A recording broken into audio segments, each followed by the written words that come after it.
Ուղիղ 3 տարի առաջ այսօրը տեղի ունեցել մեր վերջին ժամանակների ամենաողբերգական իրադարձություններից մեկը, երբ 15 զինծառայողներ Ազատ գյուղում մի քանի րոպեների ընթացքում մահացան։ Ողբերգություն էր նաև այն, որ որևէ մեկը քաղաքական պատասխանատվության չենթարկվեց այս ողբերգության եւ զոհերի համար։ Ողբերգություն էր նաև այն հանգամանքը, որ ընդամենը մի քանի ժամ հետո Նիկոլ Փաշինյանը կառավարության նիստի ժամանակ արդեն պաշտոնական վարկած հնչեցրեց։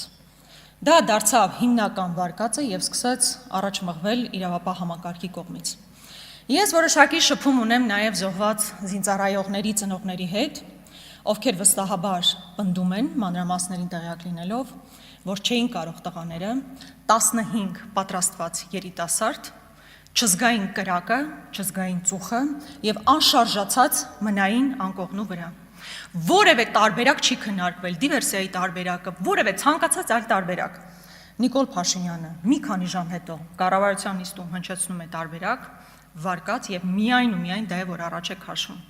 Ես հիմա ուզում եմ ուշադրությունը հրավիրել իրավապահ համակարգին։ 15 երիտասարդներ չէին կարող անշարժացած մնալ, մինչ 10 եւ ավել րոպեների ընթացքում կրակը առաջ էր գնում։